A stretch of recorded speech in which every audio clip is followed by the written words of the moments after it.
Bonjour et bienvenue sur la chaîne Bonbons et Chocolat. Aujourd'hui, je vous propose de réaliser des pâtes fraîches.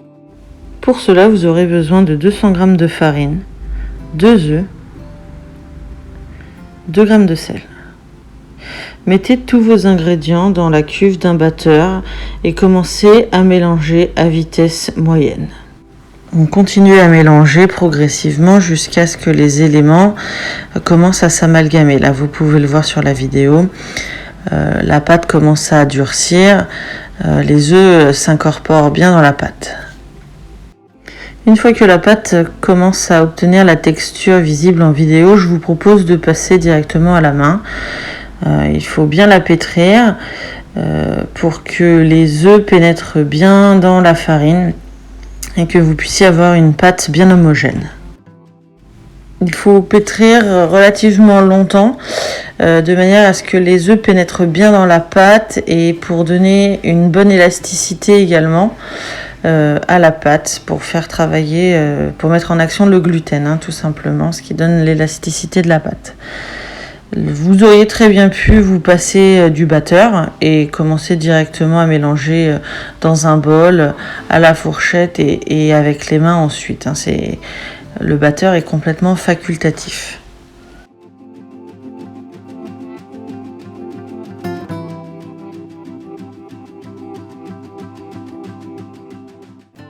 Ne vous inquiétez pas si la pâte vous paraît un petit peu ferme, c'est la texture qu'il faut. Si jamais elle est un petit peu trop collante, n'hésitez pas à rajouter de la farine. Le but, c'est qu'elle puisse passer dans le laminoir ou, si vous n'avez pas de laminoir, qu'elle n'accroche pas à votre rouleau pâtissier. Cette recette est la plus simple et la plus économique possible car vous n'avez besoin que d'un œuf pour 100 g de farine. Une fois que vous avez obtenu la texture voulue, prenez du film alimentaire et mettez votre pâte à l'intérieur en essayant de la resserrer au maximum. Une fois que vous l'avez emballé, il faut le mettre au frigo pendant au moins 1 heure, idéalement toute une nuit, mais vous pourriez très bien vous en servir au bout d'1 heure. Personnellement, je l'ai utilisé après 1 heure de repos au frigo. Pour confectionner mes pâtes, j'ai utilisé un appareil qui s'appelle donc un laminoir, ce que je vous montre en vidéo. Il suffit simplement de passer la pâte, de tourner la manivelle et de changer les graduations au fur et à mesure pour que la pâte se resserre et devienne de plus en plus fine. En fonction de ce que vous voulez faire, c'est très pratique. Mais vous auriez très bien pu utiliser simplement un rouleau à pâtisserie et un couteau, tout simplement, pour découper vos pâtes à la main. Donc avant de commencer, farinez bien votre plan de travail, coupez un petit morceau de pâte, c'est celui que vous allez utiliser. N'en prenez pas trop parce que je trouve que ça complexifie quand même pas mal l'utilisation de la machine. Et farinez-le un petit peu. Pour le reste de la pâte, remettez-le dans le film alimentaire pour ne pas que ça sèche. Comme vous pouvez le voir, je commence par utiliser le rouleau pour donner une jolie forme à ma pâte, pas trop épaisse, de manière à ce qu'elle puisse passer dans la machine. Donc je la façonne, je la farine un petit peu, pas trop de farine parce que ça sèche quand même la pâte, mais ça permettra de faciliter le passage et l'utilisation de la machine. Vous faites passer votre pâte, vous la récupérez. Le mieux, c'est de faire passer 2 fois la pâte au même cran avant de le changer. C'est pas toujours nécessaire, je vous avoue que je ne le fais pas toujours moi-même, mais ça permet de lisser au maximum votre pâte et d'obtenir une bonne élasticité, de l'étendre au maximum. Concernant la couleur de la pâte, comme je vous l'ai indiqué tout à l'heure, la recette que j'utilise est la plus simple possible, mais si vous souhaitez obtenir une pâte avec une couleur plus jaune, plus intense, au lieu de mettre 2 œufs pour 200 g de farine, mettez simplement un œuf entier plus 2 jaunes d'œufs. Ça donnera une couleur beaucoup plus jaune à votre pâte.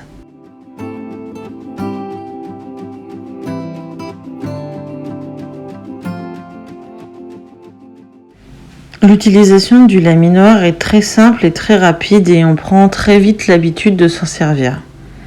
Lorsque vous pouvez voir à travers la pâte vos doigts, vous pouvez utiliser votre pâte, c'est qu'elle a atteint l'épaisseur idéale pour faire des ravioles ou des pâtes. Comme vous pouvez le voir, je suis en train de farcir des ravioles, plutôt des delpline, c'est une spécialité italienne, avec une farce aux champignons que je vous proposerai dans une prochaine vidéo.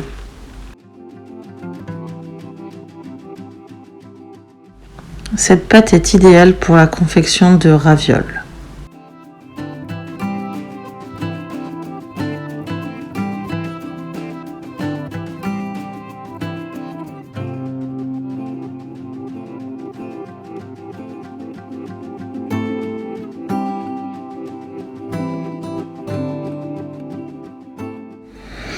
Pour que la pâte colle et que la farce ne s'échappe pas à la cuisson, il faut toujours humidifier le bord de la pâte. Moi, j'utilise mes doigts parce que je ne retrouvais plus mon pinceau, mais c'est vrai que c'est toujours plus pratique avec les bons outils.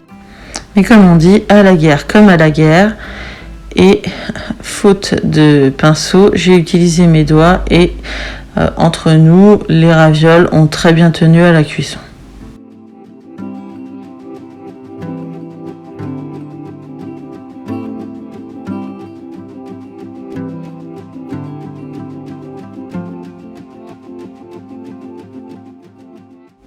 Après avoir replié ma pâte, je chasse l'air entre les boules de farce de manière à ce qu'elles ne prennent pas, elles ne gonflent pas quand je les mettrai à cuire.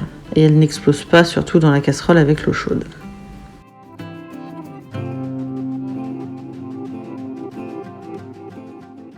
Si vous souhaitez confectionner des ravioles ou des raviolis, autant l'utilisation du batteur et du laminoir est complètement facultatif, parce que vous pouvez pétrir votre pâte directement à la main, puis l'étaler au rouleau. Autant je vous recommande l'achat de la roulette que vous pouvez voir en vidéo. C'est très pratique pour découper des raviolis. Donc voilà, comme vous pouvez voir, ça fait de jolies petites enveloppes.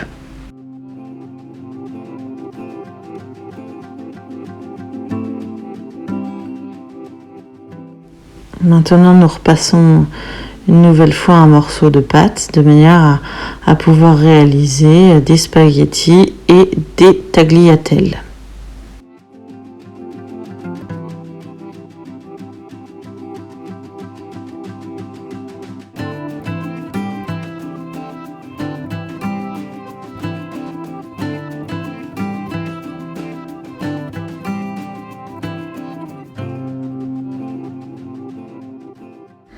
Je vous conseille d'affiner votre pâte au maximum, à partir du moment où vous voyez vos doigts à travers, c'est bon. Tout simplement parce que une fois mise en cuisson, la pâte épaissit. Après, c'est selon vos préférences. Mais moi, c'est vrai que je préfère quand même des pâtes quand même assez fines. Une fois les bandes de pâte réalisées, il vous suffit simplement de changer la manivelle d'écrou et de passer votre bande de pâte. Là, j'utilise la fente qui réalise des tagliatelles. Et c'est magique, ça sort immédiatement. Vous pourriez les consommer tout de suite ou les faire sécher. L'avantage de cette recette, c'est que la cuisson est très rapide. Comme les pâtes sont fraîches, elles ne nécessitent pas plus de 2 à 3 minutes de cuisson en fonction de l'épaisseur de votre pâte. Et voilà, la vidéo touche à sa fin. Donc comme vous avez pu le voir, nous avons confectionné de belles pâtes fraîches. J'espère que la vidéo vous a donné envie de vous abonner et de suivre mon aventure qui démarre. N'hésitez pas à laisser un commentaire si la vidéo vous a plu et si ma recette vous a donné envie. Merci d'avoir regardé, au revoir.